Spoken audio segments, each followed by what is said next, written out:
Okay, well, I would love to know where you grew up. Oh, that's a great place to start. I grew up in California in the San Francisco Bay Area, which is where I live now. I grew up in this town called Fremont that is like, or at the time was pretty large in terms of population, Hmm. but has the feel of a small town because it really existed as a place for people from nearby cities of industry to like sleep. So what we call a bedroom community here. And so I grew up there.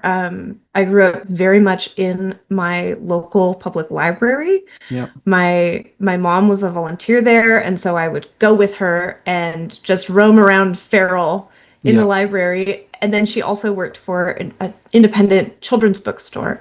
Oh, And so I wow. sort of split my childhood between roaming around the library and being in the back room of that children's bookstore, just Yeah, inhabiting the boxes of galleys and stuff. that's amazing. So, did you kind of read whatever you wanted? Was that part of it? Like in your library, you said being feral, like did you just any book that you took your fancy, just Yes. read? Yeah. Yeah, well, and my family are all huge readers. I have two older siblings, and so I would sort of grab whatever books were around. There was never a sense of you can't read that, it's too old for you. And Yeah. this is a huge battle I know we're fighting here in the US right now is um, you know, there are people who want to control what literature children have access to. And they claim it's for the protection of the children. Obviously, it's for, the control of what ideas kids are exposed to. Yeah. But one of their arguments is like, what happens if a kid picks up a book? If your third grader picks up a book that has sex in it, what's going to happen to them? And I can answer that question. What's going to happen to them is they're going to go, this is boring and weird, and put Yeah. it down Yeah. and go read something else. Yeah, exactly. No, that's so true. Yeah, there's this idea of like, yeah, it's brainwashing children with this kind of, I guess, like woke propaganda, isn't it? That's what they call it, which is, Yeah. I say I'm all for it, to be honest.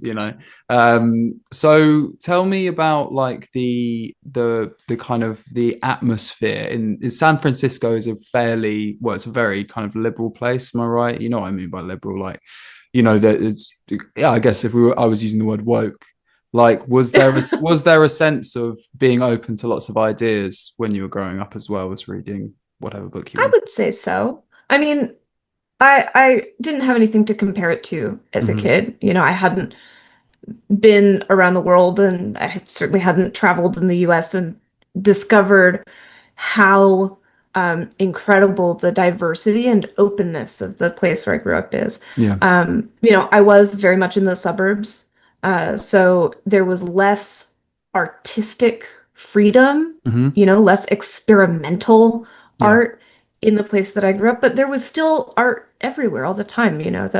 The library had like photography and drawing contests, and my elementary school, which was a California public school, so all kinds of people Mm. had all these efforts to sort of incubate creativity in Wow. students, which was amazing and would get so much backlash today, I think, just that Yeah. encouragement of expression. Absolutely, I would agree. And do you remember receiving like positive affirmation from your school when you were being creative? Was it the kind of place that would champion you if you did something that was good? Absolutely. I mean, there was this one specific thing, the young authors contest, where Yeah. they would say, okay, you're going to write a book. And, of course, what we were writing was like teeny tiny short stories, Yeah. but you could write whatever you wanted. You'd write a story, you would draw and, Yeah. illustrations for it. That's The cool. teacher would take it to, the copy shop and bind it with those little Oh, plastic spiral bindings. And really, no matter what you did, they would say, wow, look what you did. This is amazing. You made a book. wow. And there was all kinds of encouragement like that. I was extremely fortunate in my early education to have a lot of really wonderful teachers who went out of their way to nurture Yeah. creativity and just creative thinking in students. That's so important. I remember when one of my formative memories is being told, having written something and in English or whatever when I was young, and gave it into the teacher, and all they cared about was my spelling, and I was a terrible speller, and it really put me off, like just because it was consistently happened. I've never been diagnosed as dyslexic or anything, but I was spelling words in fantastically creative ways, like there was no, but I think it's so important having those kind of positive experiences and people encouraging you in spite of the shortcomings. You're a child, I mean, come on, like, but do you feel that was quite an important part of you kind of ending up going down a writing path, was having those kind of positive experiences earlier on? I would never say no. I think that everything that makes us who we are is important. And certainly those experiences gave me a sense that creativity is important and worth pursuing. I didn't have a particularly strong sense as a child that I wanted to be something creative as an adult. I wasn't, sitting there writing these stories in class going, someday I'm going to do this for a living. No, no. Couldn't be further from my mind. But really, and this is, I think other people who grew up in similar environments will understand what I mean.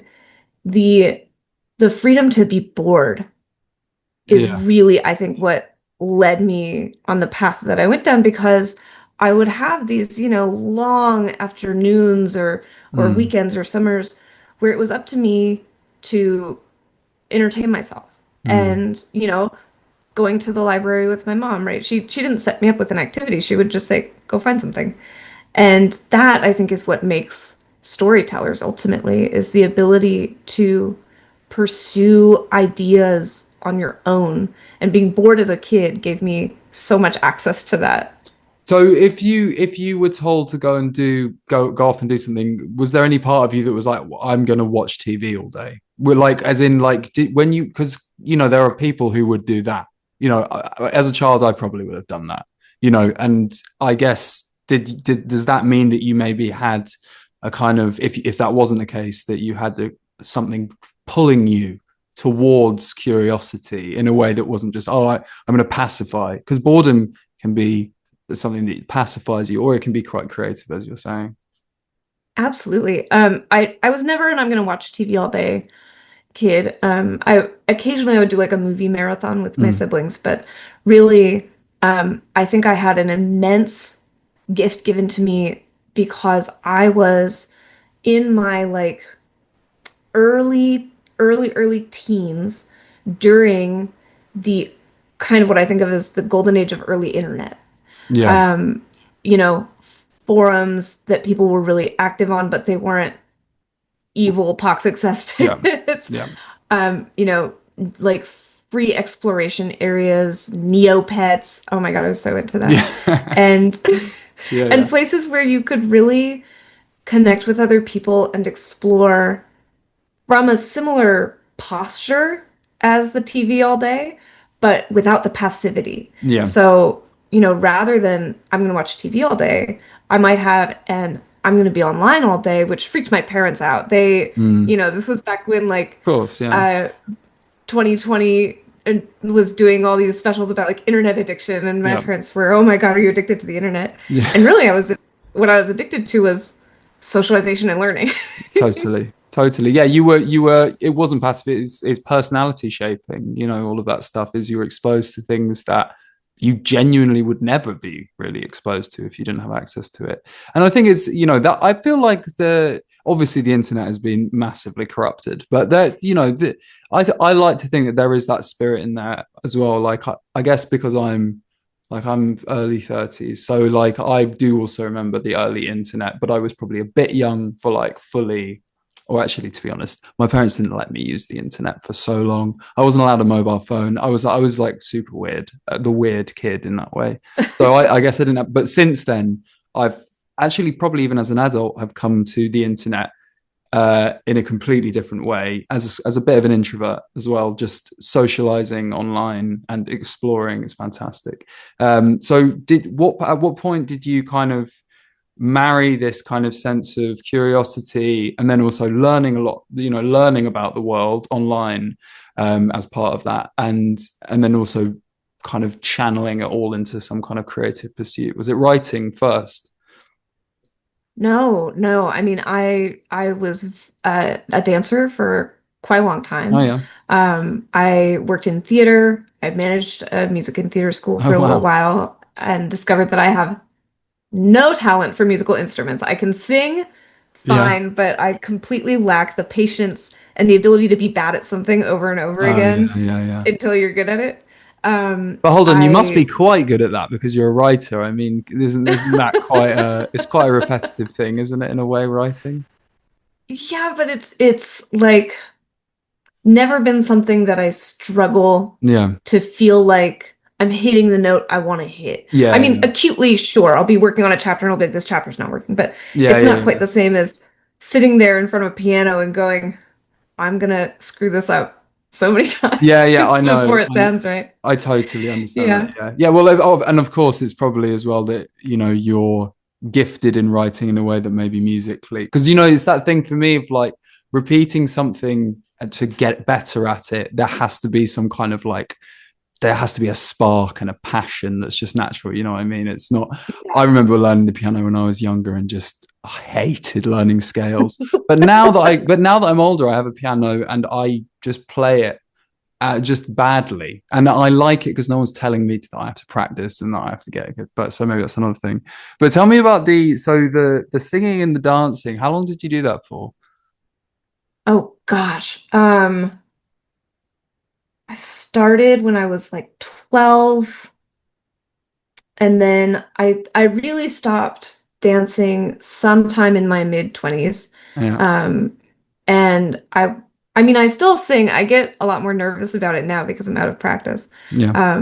But it is like something that, my partner will like be out of the house and I'll be cooking in the kitchen and singing my little heart out and then I'll look up and they're peeking around the corner.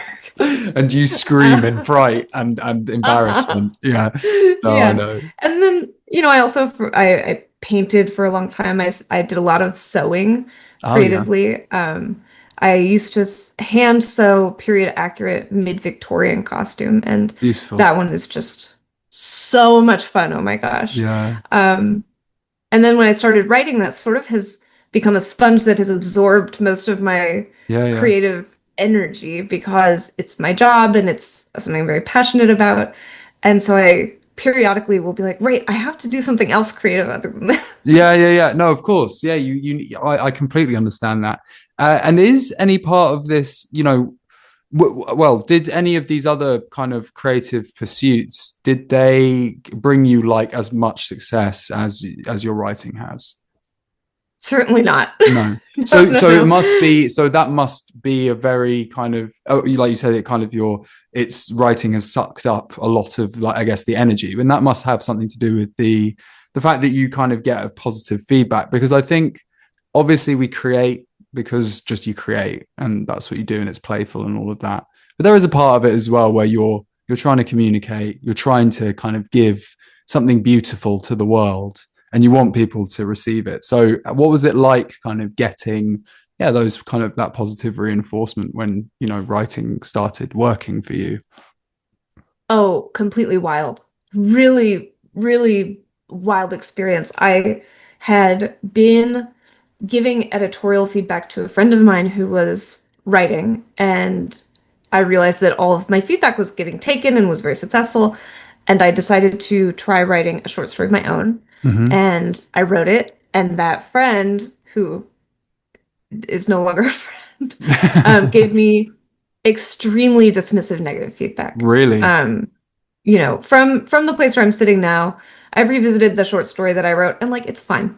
It's Yeah. not groundbreaking, But it's not but shit. Yeah. yeah, it's fine, and it's got some like good turns of phrase, and really it just would need a couple little tweaks to make it successful. Yeah. But this person said, I think some people should stick to what they're good at. Jealousy, that's what that is. Or Yeah, and competitiveness or whatever it is. very much so. Yeah, because there And should just you should always lift up, even it's like I was saying in the beginning about children. If they get it wrong, it doesn't matter. You should just encourage someone to do something, no matter yeah, well, what. I've read some real garbage in my time for feedback where people are like, give me feedback on this. There's always a way. There's always a Yeah. way to say, here's what's working, here's where you can Yeah. push it further to be stronger. There's no, the only reason he did that, and this, I found out some other things later that contextualized it, Yeah. was exactly as you're saying, this sort of territorialness that Mm. some people have about creative work that It's says not, there's only enough to go around, and so I have to push other people out. yeah. Um, but I stopped writing for months, and Yeah. I gave up for a minute, and then I had an idea and I couldn't let it go, and so I wrote it in secret.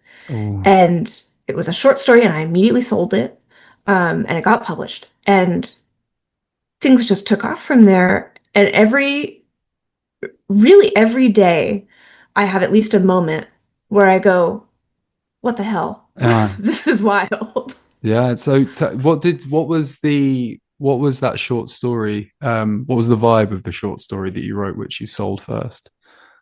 It was a pregnancy and childbirth horror. Yeah. Um, it was one that I don't think I'd write the same way again today. Yeah.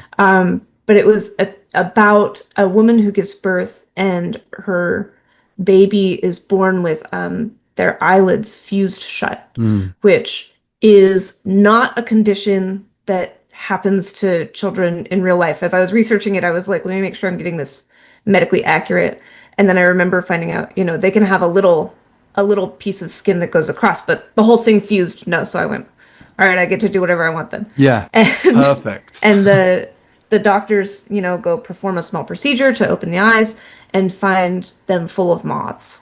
Oh God. Um, That's wonderful. yeah. I I mean, I really liked it. I still really Yeah, like that it when I sounds go back and cool. look at it. Yeah. There's again a couple of places where I'm like, oh, this isn't how I would write this now, but Yeah.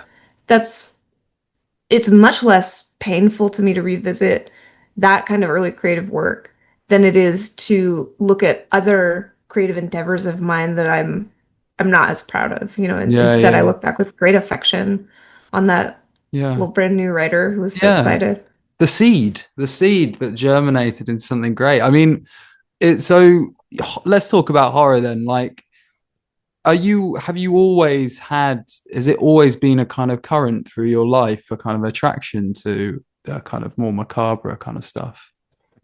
Absolutely. And it's so funny. Until like 7 years ago or so, I wouldn't have said, Yeah. yes, I'm a horror person because I wasn't very involved in the conversations of the genre. I Yes. just liked what I liked. But like that young authors contest at my elementary school that I told you about, the book that I wrote for it was about I was very into like I was at a developmental stage a lot of kids are into where they get really into royalty. They really like the idea of like kings and queens because they want to be in charge of Yeah. everything. So And true.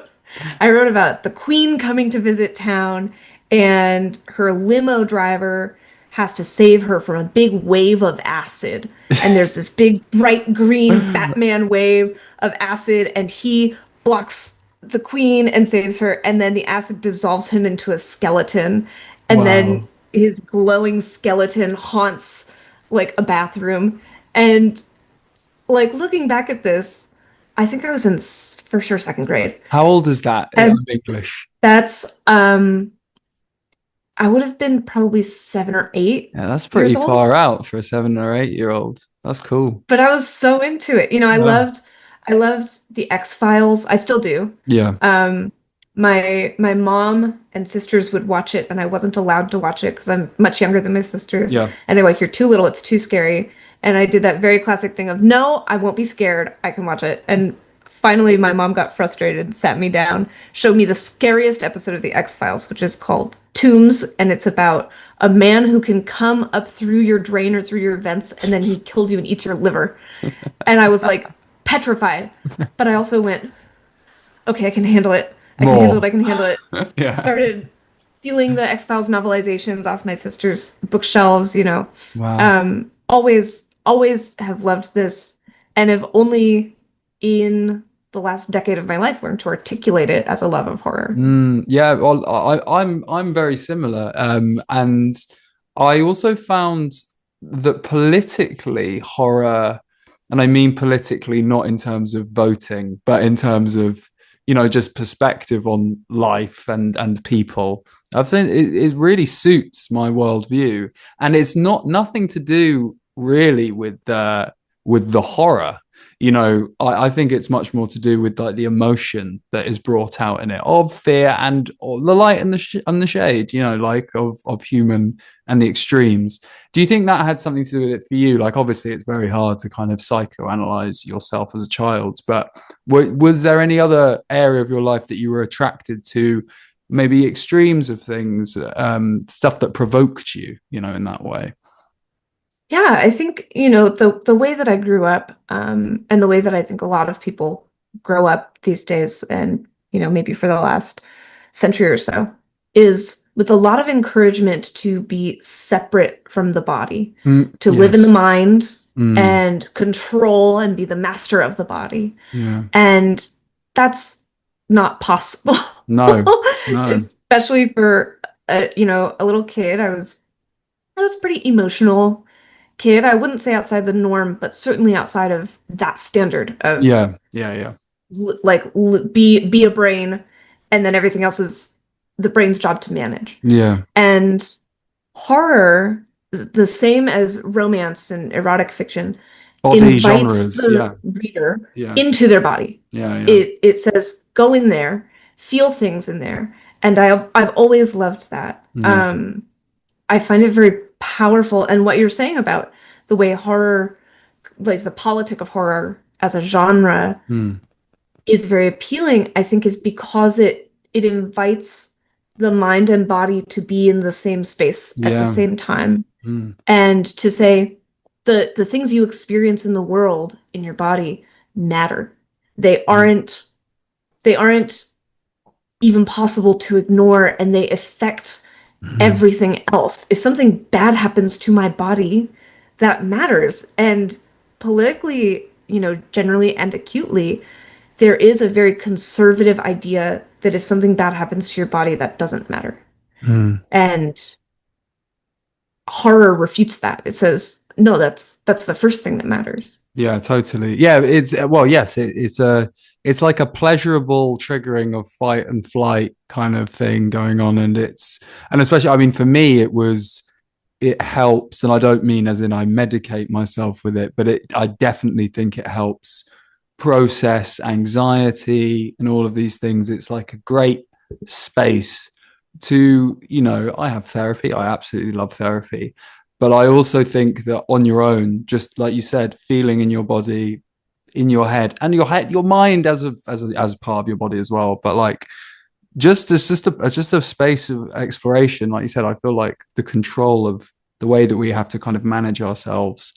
It's also very nice to just be like, yeah, I want to live in a world in my head and in my body where like, I'm, the acid wave, and I'm gonna and the skeleton and the haunting of the bathroom. Like, it's so playful, but it just does feel like it's serving kind of a deeper function as well. It's not just Yeah. scary and depressing or something like that.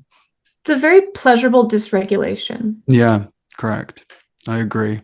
And so so you naturally, when you started writing, obviously you said when you're 7 or 8, it's already, kind of like sci-fi, weird, horror-y stuff. And I guess that's kind of like stayed true to kind of what you generally write. It's horror that takes influence from a lot of different places, not in a disparate way, like it works, but it's like you have a lot of influences. And I mean, is that true? I mean, that's my take on it. Do you feel that, like, that you like creating original kind of worlds? Absolutely. I generally write just about every book in a different genre, and Mm, I don't write the same genre two books in a row. yeah, So, like maybe I'll return to the world of the pulp western, but after some time spent really dialed into science fiction or contemporary yeah, fantasy. mm, That said, everything that I write has elements of horror. Like yeah, there's no getting away from that, and it's something I can see as a developing through line of intention mm, through my work over time, where I have these horror instincts, and so horror was showing up in my work early on, And then the more I've written, the more I've gone, okay, wait, I want to do this on purpose instead Yeah. of it just being a natural sort of extrusion of my Yeah. brain. Totally. And actually that's such a wonderful and liberating thing because it's like a great vessel. And like you're right, there's an instinct for it, but then there's also realizing that horror is incredibly like plastic as a genre. Like it's very there's so many facets to it. Like it's probably the most developed kind of set of subtropes of any genre there is. Like it perfectly maps onto things like sci-fi and fantasy, like the overlap and the Venn diagram of it all. And I love romance as well, and like your books do contain like affairs of the heart and of the body. I would like to ask you about like sexuality in your books, like and kind of you. I guess that is a part of your books, and I'm presuming that's intentional in the same way as it's not just an instinct. It's that's something you want to write about. Very much so. I would say it's really the opposite of an instinct. My early writing really doesn't have a ton of on the page sexuality. There's Yeah, a lot of fading to black. yeah, Um, and that wasn't an accident. I knew that I didn't have the craft hmm, ability to write sex well. yeah, It is extraordinarily challenging because you're inviting your reader into their body in an mm, experience of anticipation of pleasure. yeah, And pleasure is distinct and different for every person. What causes an idea of pleasure is unique across different bodies and across different of brains. course, yeah, And so I was very intimidated by it for a long time. hmm, And then, I did a little more on the page eroticism in Just Like Home. yeah, Not not sex, but just a sense of erotic intimacy. yeah, Um, and after I wrote that, I was thinking about wanting, my next project, and I realized that it would be erotic horror.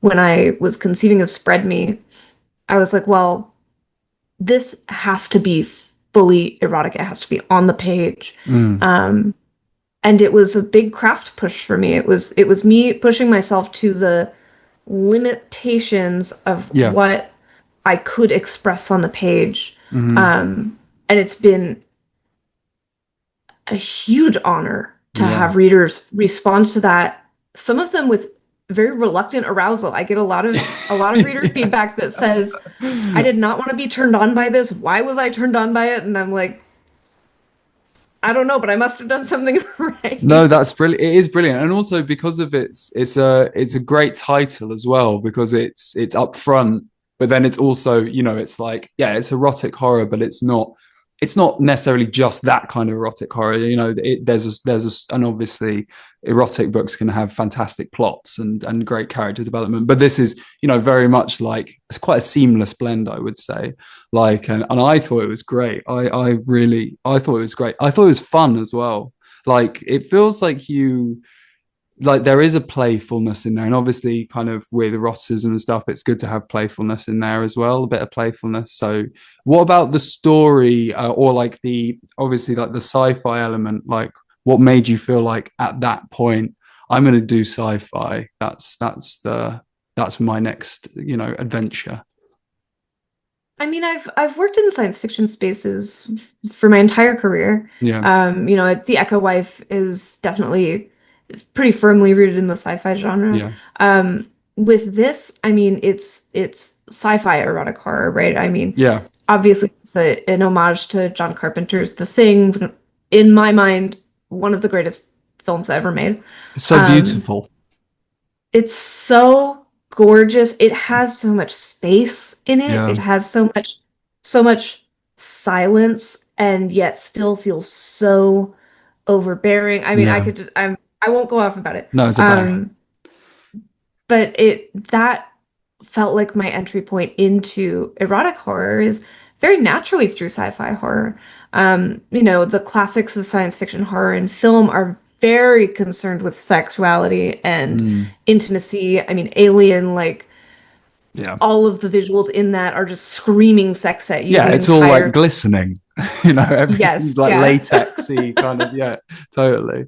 Yeah. And that was also the a period in my life when I was really coming into the knowledge in a non-theoretical way, in just a very like, oh, this I feel this truth in my bones that uh, far right individuals and movements in my country Mm. were backing me and everyone in my community into a corner slowly by saying, here's what is or isn't acceptable for you to do. It's kind of the you can be gay, but don't be in my face about it kind Yeah. of mindset. Mm. And the truth that I was finding myself really connecting with was, oh, it doesn't matter. It doesn't matter at all if you do everything right, if you are the most respectable, acceptable version of a queer person. It doesn't matter at all because Mm. they'll still hate you and try to kill you at the end of the day. Yeah. And my response to that truth was, then I'm going to be the thing they're scared of. I'm Spread going to me. say, Yeah. yeah, yes. Absolute confrontation. I Yeah. have done a lot of work on this in myself, but my reaction to, a heightened nervous system state is very fight. I Yeah. am I am I am a fight person, Yeah. and that really put me in that space of, okay, then let's see what I can be. Let's see what I can do. Let's scare Mhm. these motherfuckers. And I don't know, it was incredibly liberating. Totally. I mean, I interviewed recently Andrew Joseph White, and if you read You Weren't Meant to Be Human, which is a kind of, it's obviously in that way, it feels like a fuck you, a really good one, and I think the same with Spread Me as well. And I think again, horror as a genre which allows for that kind of really potent, like political expression, but without it being like a political book. It's not a book about equality and politics and advocation. It's just there and it's to be explored. And actually, it's a really good way to communicate those things without feeling like people feel like they're being preached at. You know what I mean? Like it's Yes, kind of I like a well, subliminal, like bodily. Again, like it's acting on you in ways that you don't really understand, make you angry. yes. This is something that I tell readers often, because I will get readers with wonderful big hearts who want to be good in the world. And they'll say things to me like, what lesson am I supposed to take away from this book of yours? And the answer is always no. No, No. no, no, no, no. You're Yeah. not, I'm not instructing you. If you want a book that's an instruction manual on morality, there's a whole industry out there for that, and it's called religion. And you can Yeah. go to any religion store any day of the week, and they'll let you in for free and tell you what to do. My books are not to tell you what to do or how to be. They're to let you feel stuff. Totally. And that is political. Feeling Mm. is is a political thing. It's not action. I would never call it a political action. That's a very important distinction, I think, but Yeah. it is political to feel. Yeah. And to have to sit with discomfort is Mm. incredibly politically instructive for people, I think.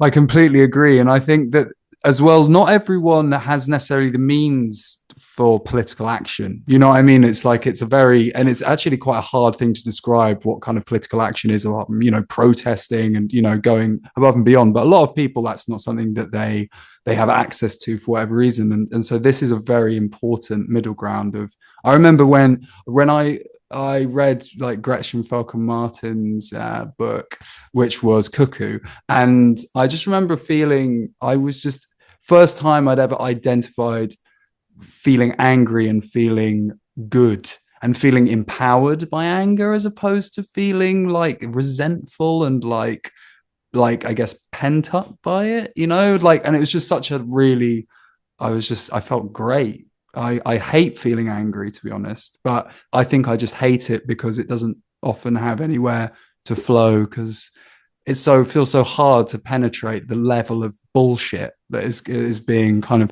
thrown at people like you and me. And it's just a really great thing. So tell me about what it's like now that you really are in a kind of the white hot heat of craziness in America. Like it feels like it hasn't ever been this unpredictable, this kind of, I don't know, feels out of control. Like, what is it like for you, as you're very switched on as well? So, must be Yeah, hard. certainly in my lifetime, it's never been like this.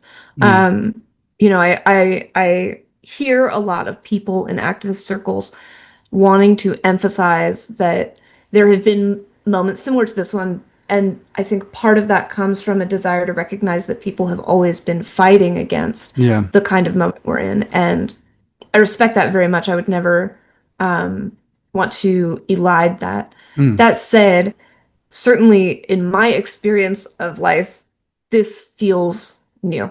mm, And part of why it feels new is, I think, the degradation of, social norms of respectability in politics. mm. Um, Yeah. as we're recording this, it's been like, I think 2 weeks since the Epstein files were released, and they're supposedly doing some hearings like today in the Mm, US. yeah. And when you look at those files, you can see this behavior spanning decades, and being really widespread, this exploitation of children. And the thing that feels new to me now is that somehow in the United States, that's no longer a disqualifying Yeah. act. Like you're still allowed to participate in daily life, you're still allowed to participate in politics, you're still allowed to be president. Like Mm, that feels new and is very frightening because I think we're quite reliant socially on the idea of consequence. yeah. Even even coming from an anti-carceral and anti-punishment mindset, which is where I am Yeah. seated, Yeah. um, consequences still matter, and in fact are perhaps more important. Natural consequences are more important, and those have been so eroded that there's a question of what even we're for as a society. If we're not here, in Mm, the US, some of the things that we've eroded are like ideas of public health and safety, mm, ideas of infrastructure, mm, ideas of responsibility to constituents. It's very frightening to see those things erode mm. because that leaves people in positions of power and authority without any sense that they want to do anything good with that power and authority. And Yeah. it's very scary to say, oh, we've got people with lots of power, and the only thing they seem to want for us is bad. Yeah. Oh it's no, it's quite frightening. totally. I mean, I think it's always felt like leadership has always felt for me like, dignity, but we all know that, no one's perfect. It's not obviously everyone who's ever led, they're human, they're imperfect, they've done things that I'm sure if we're exposed would have at another time not allowed them to be elected. And that's probably stupid, but at least there was this sense of like a role model of someone who was, understand the gravity of what's going on, understand how everything's connected, and my biggest thing as an English person looking at America is we've been so reliant on American culture for so long. And obviously England and Britain does have a very strong kind of cultural roots, and creatively and all of that, but it's really hard to see America, who did seem like a friendly, big friendly older brother, basically, kind of just turn into this kind of, yeah, like rampant narcissistic freak. Like it's like, I think for the whole world Yeah. looking at it, it's like there's loads of like crazy countries, obviously, with crazy dictate sorry, not countries, but crazy dictators in other countries.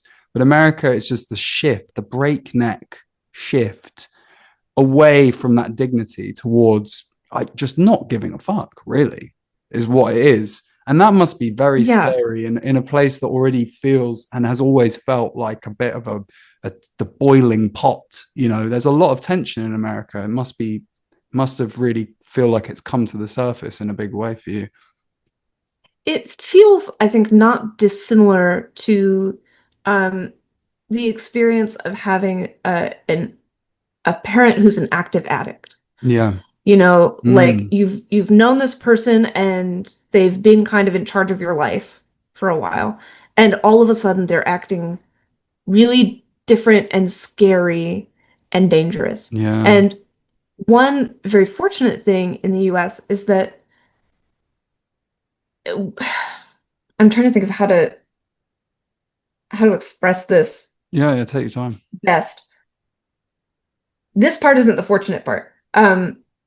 communities in this country have experienced this country very different ways Yeah. over the course of its entire history. Yeah. And Yeah. there are some people for whom life in America has always felt for them the way it feels for the majority of us right now. Yes. There's been some equalization under rising fascism in the US that has been activating for people who have never experienced America as an oppressive force. Mm. And the people who have experienced America as an oppressive force for a long time have experience that they're able to meet this moment with. And so people who haven't experienced America in this way throughout their life have a really rich resource to observe and learn from in the like huge well of knowledge that belongs to communities they have been part of in the past. Mm. It's that feels like a very Baroque way of saying, hardship is drawing a lot of people together right Mm. now in America who have previously been very artificially separated. I mean, this is like a whole other podcast worth of thing, but just the history of housing legislation Yeah. in the United States was explicitly designed to segregate communities and give Yeah. them experiences of a totally different country. In the Mm. city where I live, Oakland, there are communities that have never been properly served by our infrastructure, that have never been regularly serviced by fire and trash collection Yeah. and like municipal services because they were intentionally segregated by housing legislation and then left to rot. Decay. And the people in those communities came up with ways to keep the communities alive and vibrant without the support of Yeah. the municipal services they should have had. Where there are other neighborhoods that have municipal services coming out their ears, that the city pours money into the schools. And those are areas that were intentionally legislated to have a certain type of person live there. Mm. Um, those communities are coming together in a way that I have never seen in my lifetime in the interest of protecting everyone. Yeah. And that is really beautiful. I see Mm. people who, you know, 2 years ago would have been saying, well, I just don't see why, people have to act like race is a big deal. Those same Yeah. people I'm seeing now educating themselves on how to protect and fight for their undocumented and unhoused neighbors and Mm. learning how to put themselves in physical danger to protect people who were invisible to them a Yeah. couple of years ago. Yeah. And so there is a really lovely way in which, as scary as things are, people are finding ways to work towards something different. Mm. And that doesn't go away. No. You know, 10 years from now, um, God willing, we will be in a different political climate in the US. Yeah. But the people who fought today are going to remember what it's like to fight Yeah. and remember what they're working for and Mm. protecting. And will remember the feeling of standing up for something. And I think Yeah. that is really beautiful. It's true. It's true. And I have to say, I had to kind of check myself a little bit when I was getting angry about the ICE, the whole ICE situation, because I noticed very angry when I was seeing white people being killed. I acknowledge my bias. Obviously, in America, people of color are being killed by police unlawfully and have been done for ages. And it's okay to acknowledge that it's a wake up call to go, it's not really about that anymore. It is, like you said, it's about fascism. We're not with the artificial separation of race and all of these things, obviously not artificial, but you know what I mean? Like just that the shared experience now, because we realize that this hate is indiscriminate, it seems, unless you're on their side, which is their side is so narrow. I mean, that's the thing. It's like I feel like they're narrowing down safety in their eyes. And I'm sure in 10 years, people remember, like you say, what it feels like. And win is not the right word, but when something changes and something better happens. I remember in the UK when we had lots of blue collar worker strikes, mining strikes. and there was Margaret Thatcher, who was a very domineering prime minister. And when she got booted out, there was such sense of jubilation, freedom from it. And I'm sure that will happen. I mean, obviously, it's going to happen for you guys. It's a Oh cycle, yeah. and Well, yeah. and one of the best things about Margaret Thatcher, I think her real um, shining accomplishment is that she fucking died. And that's gonna happen for us too, you know? I know, and it is a terrible. It's not terrible at all, but it's like it's terrible in my body and my mind that I wake up sometimes hoping to look at the news and see that headline, and just go and just feel like and probably shout for joy. Honestly, that I Oh, don't want to be yeah. that person who shouts for joy when someone dies, but that's the way it is. That's how I feel. I think people set themselves up throughout their lives to have their deaths responded to. There are people Yeah. who I have known who have lived very isolated lives, who intentionally try not to make connections with other people Mm. and who've passed away, and their death has gone largely unnoticed by their community because they don't really have a community. Yeah. And there are people who I know who have lived or who I have known who've lived incredibly generous and kind and thoughtful and engaged lives. Mm. And their deaths are grieved as a wound in their Yeah. communities. Mm. And then there are people who, when I found out that they're dead, I have high-fived my friends and gone, congratulations, that person's gone.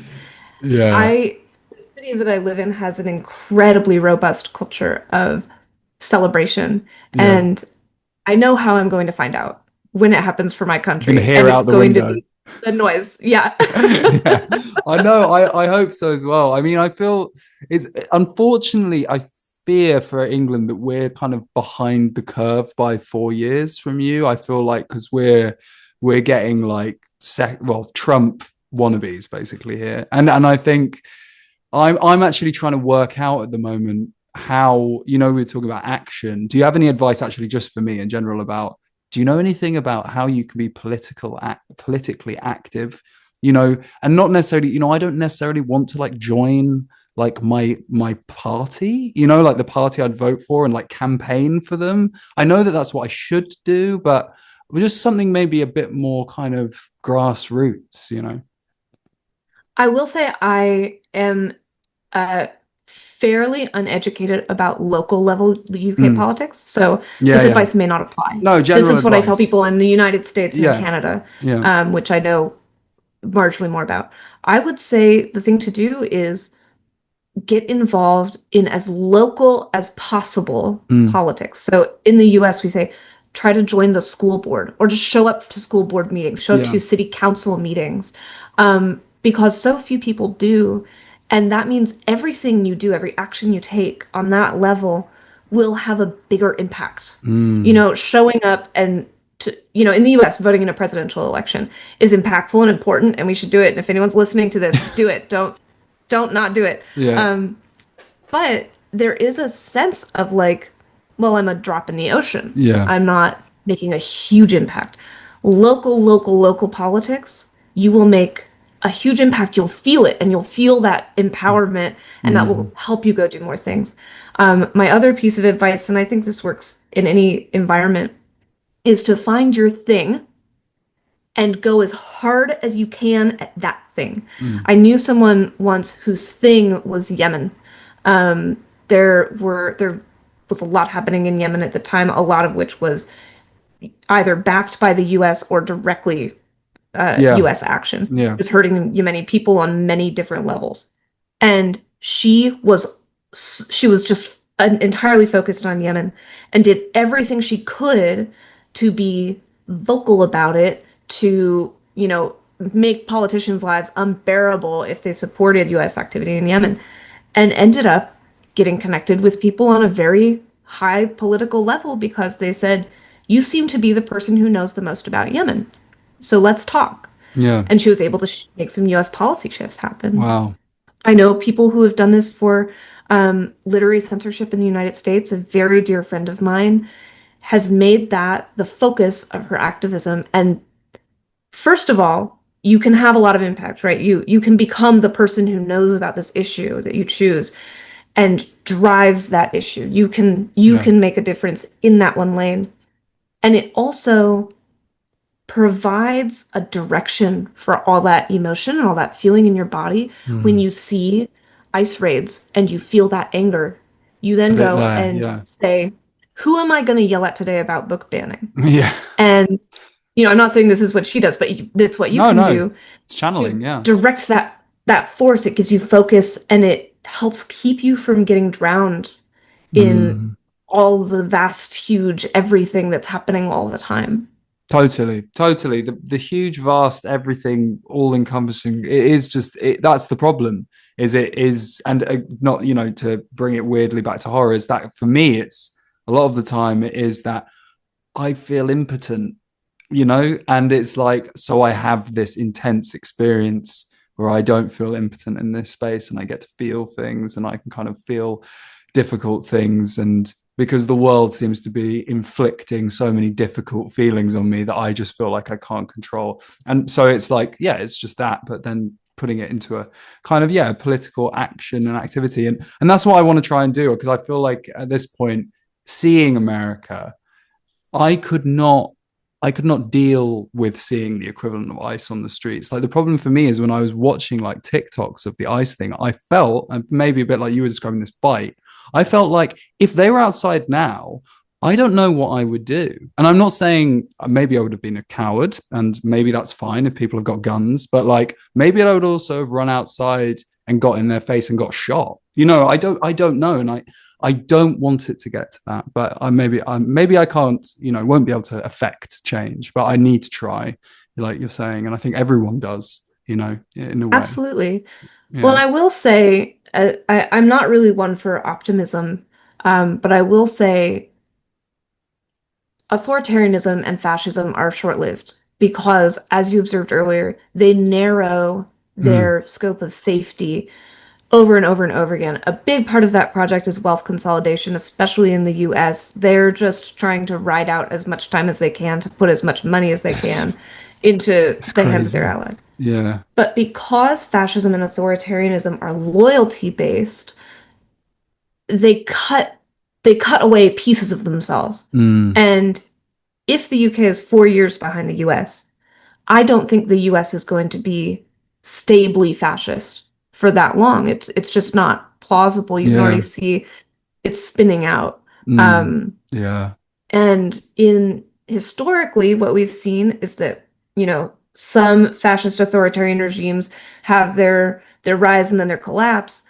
And other countries are looking at fascism during that time and going, this seems tasty. Do I want some of that? Yeah. And if the timing is right, your country may see what happens to my country, which I think will not be good, and go, ooh, Don't want that. cautionary tale. Maybe we don't want to go down that Mm. road. Instead, we Yeah. should oppose that and respond to it vehemently to try to eliminate it from our possible futures. Totally. That is, Yeah. it's Scorch it it. is it is possible. I'm not saying that I hoped for it, but it is a possible outcome. No, I love it. And also a good optimistic way to end this interview. And I wanted to finish finally on asking, do you still enjoy reading? I'm assuming yes. And are you reading anything that you're enjoying right now? I do still enjoy reading. My reading capacity is much diminished. I Yeah. used to read, minimum 150 books a year, usually closer to 250. Wow. You're very good. And it's much diminished now. I just have, I'm dealing with burnout. I'm dealing with rising fascism in my country. I'm You've like, got a lot on you. I just have, You're a I just have a writer. lot less Yeah, yeah, focus. of course, of course, yeah. But Yeah, you, but you that are reading said, though. You are reading around. always. Yeah, and that's amazing. That's Yeah, good. I'm always reading something. Um, what have I been reading recently? I've been re-engaging with Donna Tartt, actually, who Yeah. wrote, some of the most famous books of our century. And right now I'm in the middle of The Goldfinch and having Oh just a yeah. great time with her use of language. I'm Mm. really getting immersed in that. And I also will always read whatever latest thing has come out from Alison Runfit. Yeah. I think Alison Runfit is one of the most confrontational voices in horror today and has an unbelievable amount of skill for creating intense, dreadful discomfort that I cannot walk away from. Yeah. It's like whenever I'm reading an Alison Rumfitt book, I'm sitting there going, I hate this experience. I will not stop. I need more. I know. And I think that's really something else. That's no, that's great. I mean, I love Alison Rumford. It's some of the most, yeah, definitely some of the most enjoyable. Yeah, you've said it perfectly. Enjoyably uncomfortable experiences reading the book. But it's been really, really very lovely to talk to you. Thank Thank you. you. This has been wonderful. Thank you for making time and navigating the time difference with me. This Oh, has it's just been fine. such a treat.